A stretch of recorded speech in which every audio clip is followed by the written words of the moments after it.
Next on Sisterhood of the Second Act. Today on Sisterhood of the Second Act, it's all about having fun. You might just catch the theater bug after meeting our first guest, Trina Yancey. The theater veteran talks about community theater and why you should come out and see a show or be a part of one.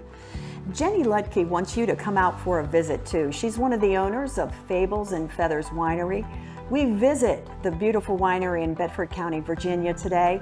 It's also on the Bottled in Bedford Trail. We'll meet these women on this edition of Sisterhood of the Second Act, right after this. Nearly a third of Americans have cremains at home. The simple fact is, folks don't know what to do with the ashes of their loved ones. I'm Don Wilson, president of Evergreen Memorial Trust. We're adding 420 crypts and 200 niches to the Chapel of Light Mausoleum and offering a 25% discount during the construction. Our service charges are always inclusive, so your first cost is your last. Learn more at evergreenmemorialtrust.com. In Bedford County, Virginia, discover local wineries, breweries, cideries, and even a meadery. Each venue has its own unique vibe. Enjoy fun and games, or relax on a spacious deck with mountain views. Download the Bottled in Bedford Craft Beverage Trail map and sample happiness in every pour. Get your map at bottledinbedford.com. Now from the Fox Radio Roanoke studios, this is Sisterhood of the Second Act. Welcome to Sisterhood of the Second Act. I'm Denise Allen Membranio. Have you always wanted to be in the spotlight? Community theater can provide you with that thrill. Or maybe you want to direct or design a set. Those options are available as well. Trina Yancey is a theater veteran and she lends her expertise to community theater in the Roanoke region, and she's here to talk to us about her experiences and why you should get involved, whether it's participating in a show or being a member of the audience. Trina, thank you so much for being with us today. Thank you for having me. So how did you end up being involved with community theater? The auditions for the best Christmas pageant ever, the second time Attic did it, were being held, and my daughter and one of her best friends came to audition. It's a very child-centered show. And a friend said, you know, you should audition too. And I hadn't really thought of doing it. I hadn't done any since college. But I auditioned and I got a small part in the show too, and it just snowballed from there. You caught the bug again. I caught the bug again. So I guess you've done a little bit of everything. I've seen you as a director on community theater. You just mentioned acting. So what do you do? You're right about a little bit of everything. I also design lights. I'm training people to design lights and run the light board. I have run sound on some of the simpler shows. I won't do a musical. You have to be an octopus to do that. I design sets. I help work on sets and construction. I paint. I do a little bit of work on the social media. I head up the play selection committee, which is kind of fun. It's kind of like a book club where everybody's reading a different book, and they just step in wherever I'm needed. You mentioned set designing. Some of those sets are pretty elaborate, like Murder on the Orient Express, I heard, was a one you recently did and was very elaborate. So do you have to have training to do that, or how does that get done in community theater? You don't really need to have any training at Attic, to be able to. A lot of the times the director has the first idea of what they want, and then we have people who work on the sets. We're a 100% volunteer organization, and so we have a few people who regularly head up the work crew to do the building and things like that. Now we are talking with Trina Yancey about community theater and how and why you should be involved. And Trina, you mentioned Attic Productions several times. You're a board member there. Tell us a little bit about Attic Productions. Attic Productions was founded in 1995. We're on Route 220 just before you get into Fincastle. To be involved in Attic Productions, do you need to have experience? Can anyone be a part of the production? Anybody can be a part of it. We have people of all sorts of experience, and quite often on our auditions, our audition announcements will say no experience required. It's a good teaching tool. It's a really great enrichment tool, I think, in this age group that you're focusing on. You learn so much. I'm a big proponent on any type of experience that you have with theater can help you in anything that you want to do. Right. Because you learn how to prepare when you study your lines and learn your blocking.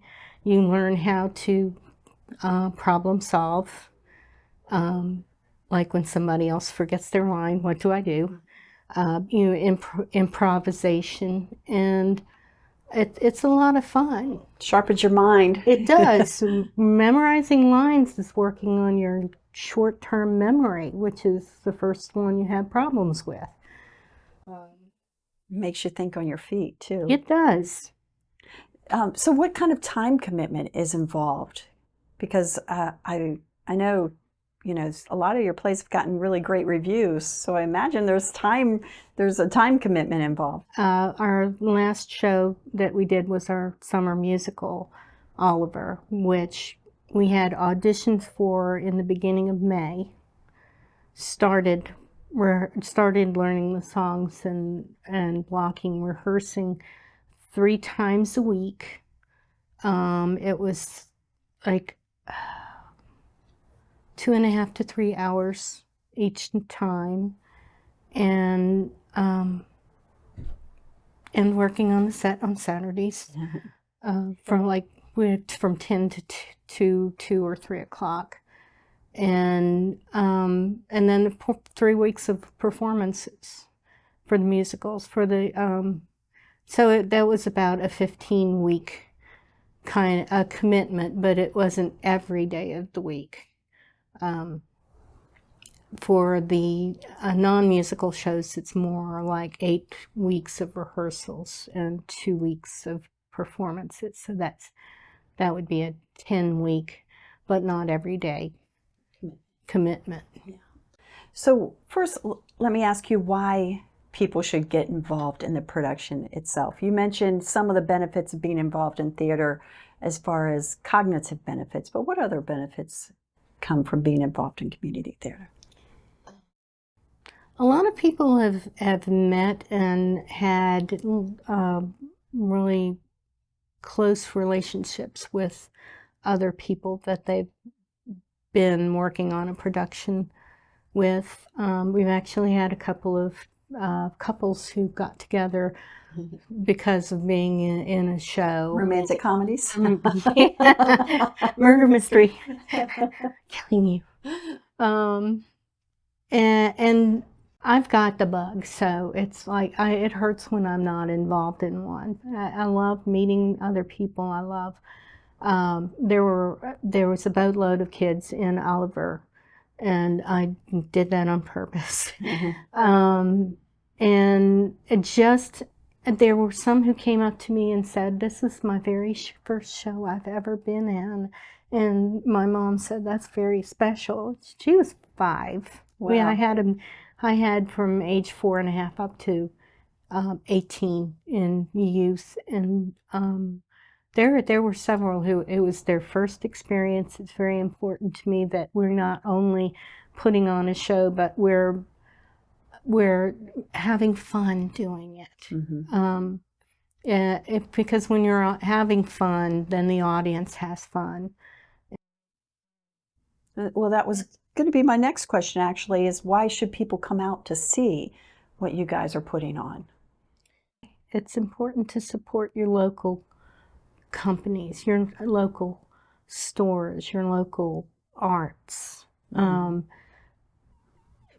Coming out to see the theater in Fincastle, there are several really nice restaurants in Daleville on the way. You could have dinner and a show. You're also supporting those local restaurants.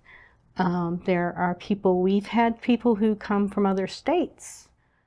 They have family in the show or friends, or they saw it and they love I always go to every Oliver I see produced kind of thing.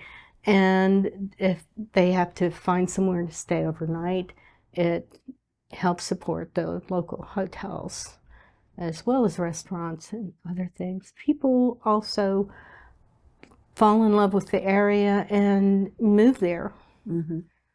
It not only benefits the person who comes to see the show. I'm full of Oliver still right now. It was a musical with wonderful songs and dances, telling the story of an orphan who was mistreated, sold into slavery, was out with a feral gang on the streets, was arrested, and then in the end he was redeemed and he was rescued. And that could have happened to any of the characters in that show, the children characters. And Charles Dickens wrote that to change the social the society of his time, and yet we're still seeing human trafficking and kids kids who are in danger, people who have crisis pregnancies, home abuse, but it brings the whole message across in a way that it can sneak into your mind rather than hitting somebody over the head with it. We're singing a wonderful song of "I still love him even though he beats me." Kind of, those are not the words, but that's the gist of the song. It enriches your life to come out and see a show. And one thing that I had read several years ago, some people talk down about community theater. Sir Ian McKellen, well known as Gandalf in Lord of the Rings, and award-winning actor, said that community theater is the bedrock of the industry. You will not find somebody who goes to their first show by going to see a show on Broadway that costs hundreds of dollars per ticket. Right. It's a good way to get in. If you've never seen a play before, going to a community theater, doing a play, you don't feel like you have to make as much of a monetary contribution to that. And it's just a place for the community to gather. Yeah, it's a place for the community to gather. We have our regular people who come and recognize each other from being there before. We also have new people. Every show I've had somebody come up and say, "I've never been out here before. This was great." Trina, thank you so much for being with us today. We appreciate it. Oh, thank you. I feel like I left out a little bit. There's one thing that people don't think about as far as being involved in volunteering We can always use volunteers for ushers. You usher the show at the show and you get to see the show for free. We can use, we have people who volunteer and work in the ticket office, and there are a lot of off-stage opportunities as well as on stage. And we will have Attic Productions contact information so you can find out about those opportunities in today's show notes at sisterhoodofthesecond-act.com. And when we return, you need a car to take this trail and maybe a designated driver. We'll meet a winemaker and talk about the new Bottled in Bedford Trail. See where a grateful nation remembers its heroes, and where Thomas Jefferson came to relax. Where small town charm is just down the road from big outdoor adventures. Find peace and quiet, as well as the sounds of family fun. Destination Bedford is located where the Piedmont Plateau meets the Blue Ridge Mountains of Virginia. Where ordinary ends, Bedford begins. I'm gonna be an oak tree. I think I'll be a dogwood tree. My kids said they'd be looking for a thorny tree for me. With Evergreen, you can be a tree. Our biodegradable urn combines your ashes, natural soil additives, and a native tree of your choice. Be a tree and grow for tomorrow. I want to be a tree. Learn more at evergreenmemorialtrust.com. Once again from the Fox Radio Roanoke Studios, Sisterhood of the Second Act. Welcome back to Sisterhood of the Second Act. I'm Denise Allen Membreno. We're out of the studio today and in Bedford County at beautiful Fables and Feathers Winery. It's part of the Bottled in Bedford Trail. And joining us now is one of the owners, Genny Luedtke. Genny, thank you so much for allowing us to be here today. I appreciate you coming out. Well, the first question, of course, has to be, where did the name come from? Well, so the name, as a small family-owned business, it has to represent the family. And in our family, the men tell a lot of stories, big talkers.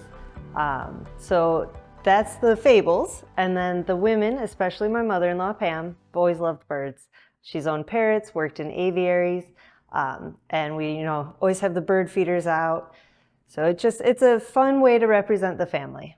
I know when we were talking before the interview, you mentioned that you had a really good harvest this year. I should say you guys have been here since 2021. You're new to the area. Tell us what made the difference, and it has to do with the birds, so that's why I bring this up now. So the first 2 years, the birds definitely ate a good percentage of our harvest.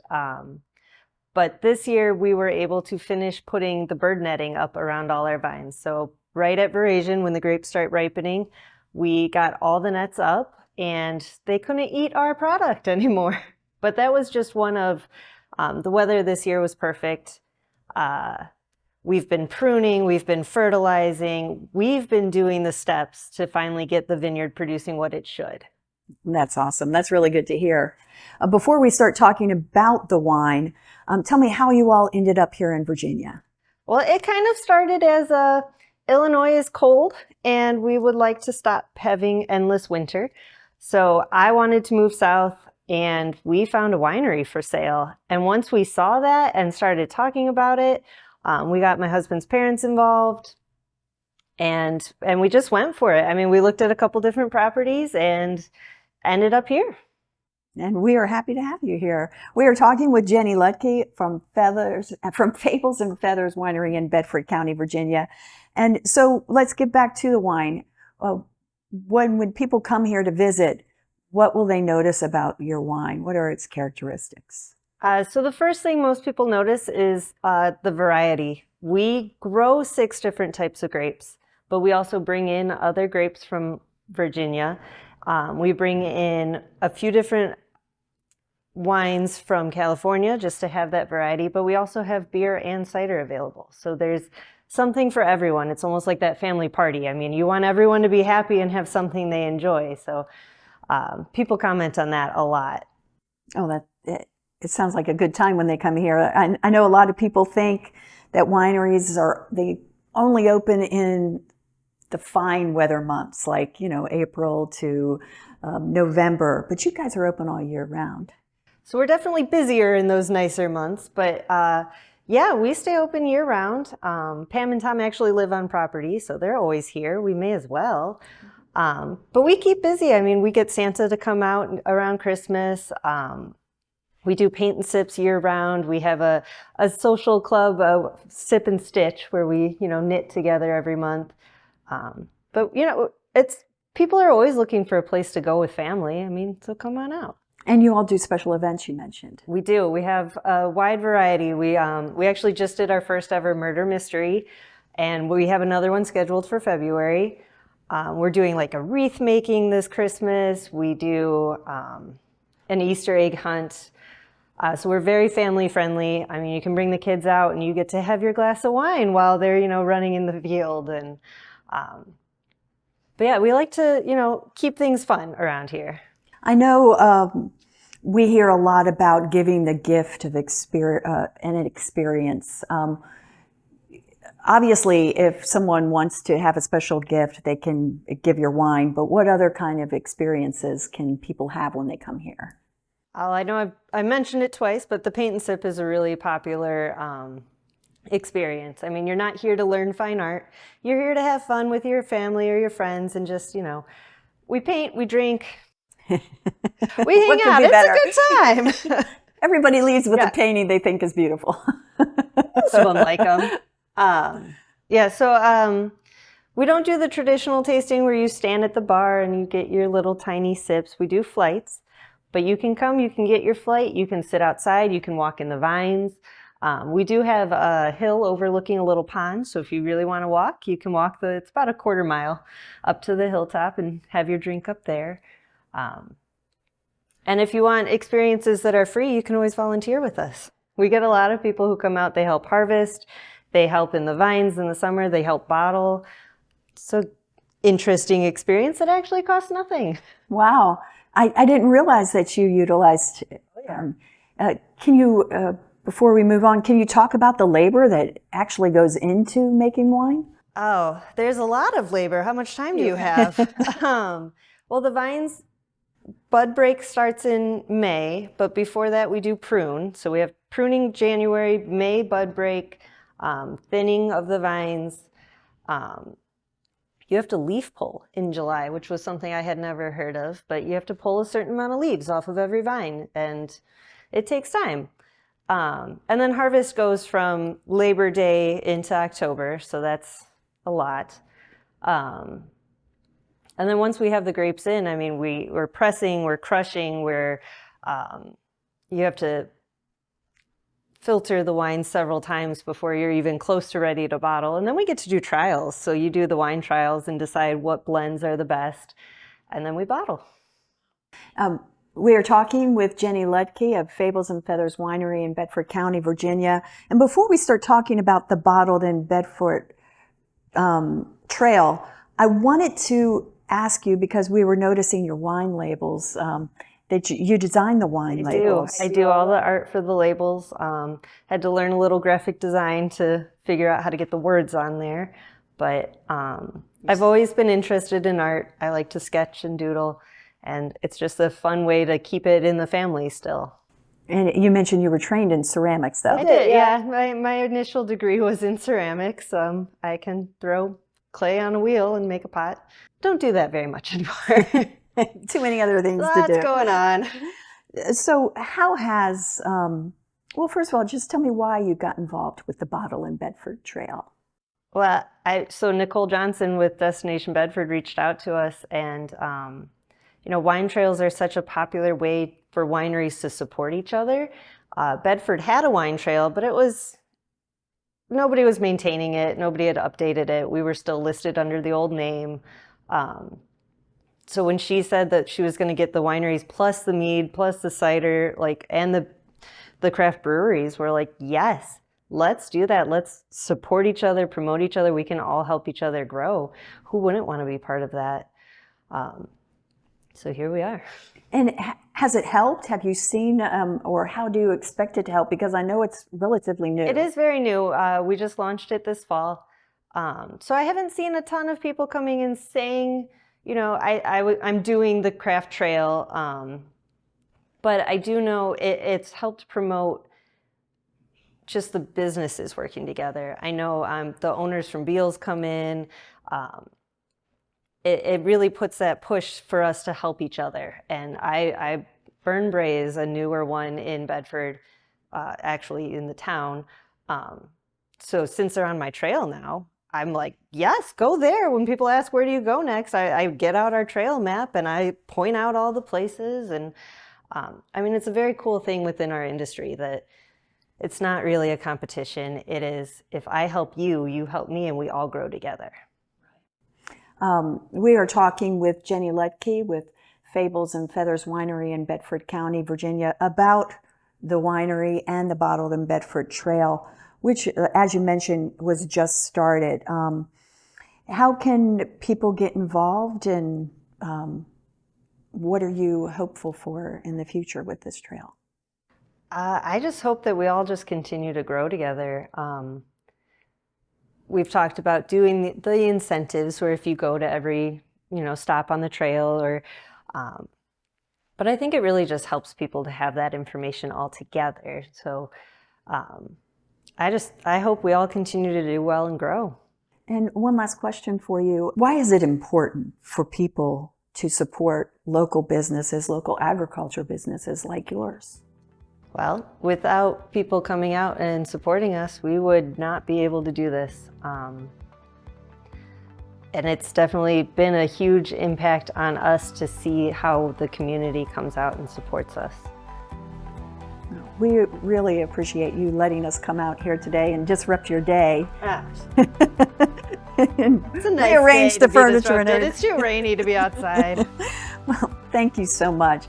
And we will have Fables and Feathers contact information in today's show notes at sisterhoodofthesecond-act.com, as well as the link to the Bottle in Bedford tour. We'll be back to wrap up the show right after this. Nearly a third of Americans have cremains at home. The simple fact is, folks don't know what to do with the ashes of their loved ones. I'm Don Wilson, president of Evergreen Memorial Trust. We're adding 420 crypts and 200 niches to the Chapel of Light Mausoleum and offering a 25% discount during the construction. Our service charges are always inclusive, so your first cost is your last. Learn more at evergreenmemorialtrust.com. In a region known for its beautiful mountain surroundings, our vibrant arts community makes the Allegheny Highlands a more colorful place to live and visit. Our passion for the arts is endless, and it's uniquely Allegheny.